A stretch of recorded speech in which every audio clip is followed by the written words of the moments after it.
Hey guys, welcome to my honest Xbox Series X review.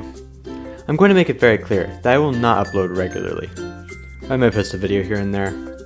Probably not. Now I gotta say, I am an Xbox fan, but I'm not sponsored by Microsoft and I had to pay full price for the Series X. So I will freaking destroy them. Alright, I'll admit. The boxing for the Xbox Series X was pretty great. They designed it very well and I felt like I was actually getting something amazing.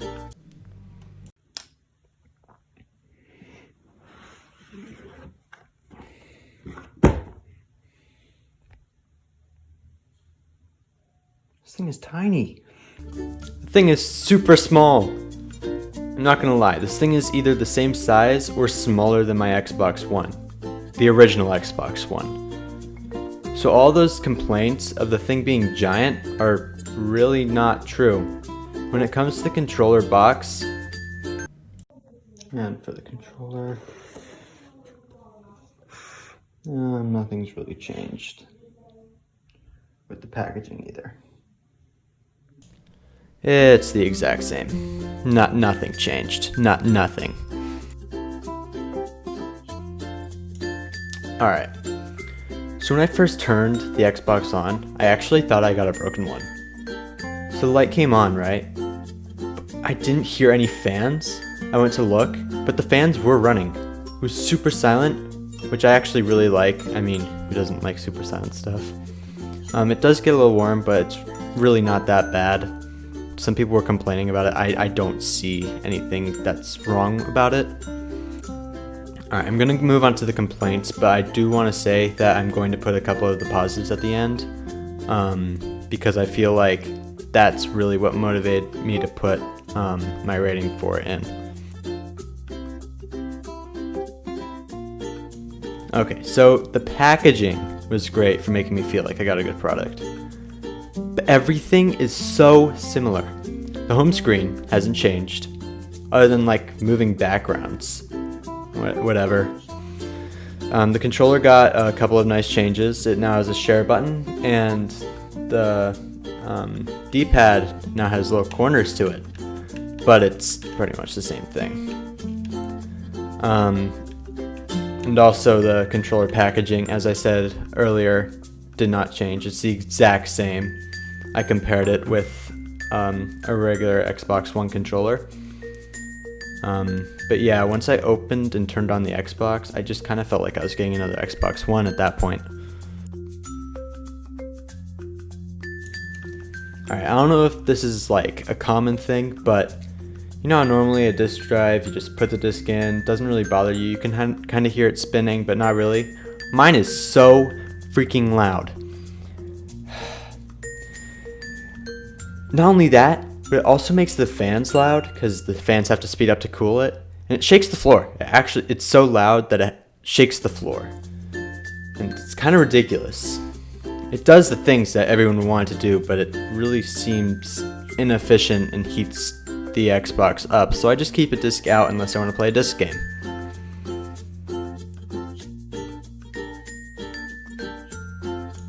Alright, so this is one of the bigger problems I have for the Xbox. So the Series S, which is the smallest Xbox, only has 500 gigs on it. On the Series X, it's 1 terabyte, which is double the storage. I can't imagine only having 500 gigs. Like, I've already used 700. And that's only with like probably 8 games, or 10, I don't really know.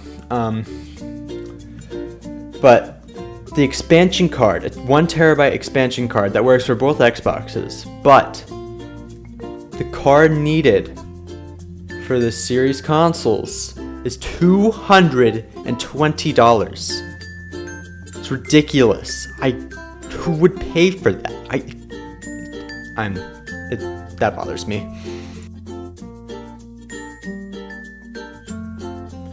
So it's no secret that Xbox doesn't have too many exclusive games. I mean, it has like Halo. I mean, there's obviously some others that aren't popular, but it's mostly Halo. But on launch, they had no good exclusive games launched because the Halo that they were going to launch was delayed. So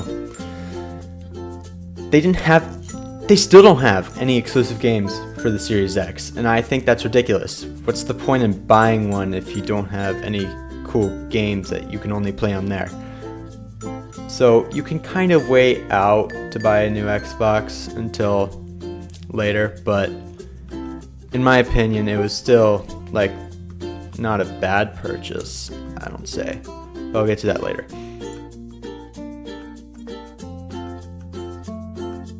Alright, so the graphics may look kind of bad on the video, but I promise it is just the capture card. And there's nothing wrong with my capture card, it just only records at 1080p, and I had my settings at 4K. So it just didn't look as good as it would normally.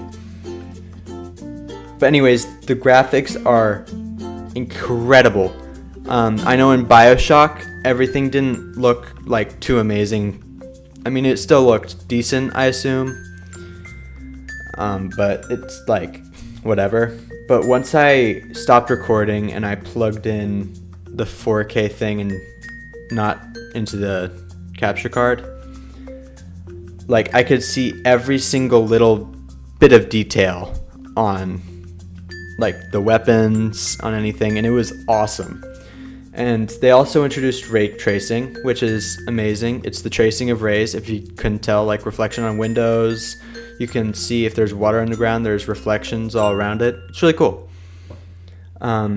It's definitely the best graphics I've seen, by far. Before the gameplay, I want to talk about a feature called Quick Resume.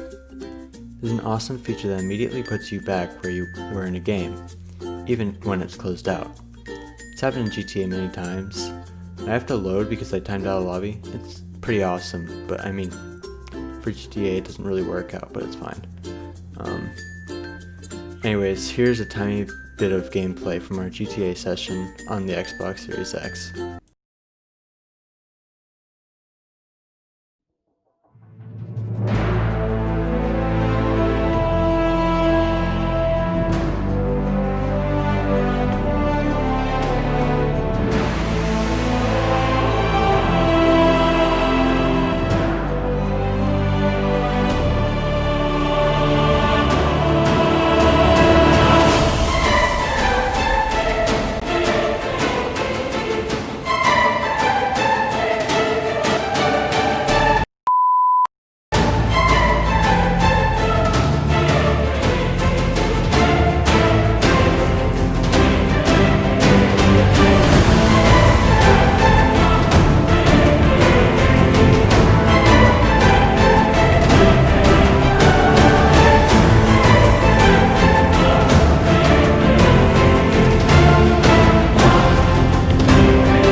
Honestly, those last two positives weigh out the negatives by a little bit, just because the graphics and the gameplay are very, very, very important to me than a loud disk drive, or, well, storage in games matter most, but the similarity and disk drive are just kind of there mostly in a game anyways.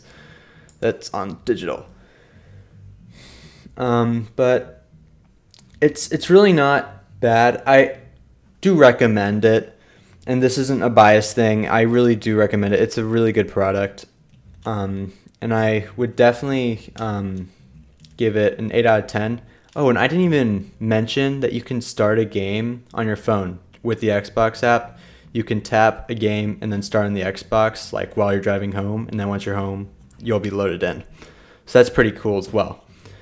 But the graphics and gameplay really won the rating. I would have put it at a 5 out of 10 if the graphics and gameplay weren't as good, or even a 4. But if they fix the exclusive games, I'd probably give it an 8.5 or 9 because that is extremely important. But yeah, anyways, that's all, and I will see you never. See ya.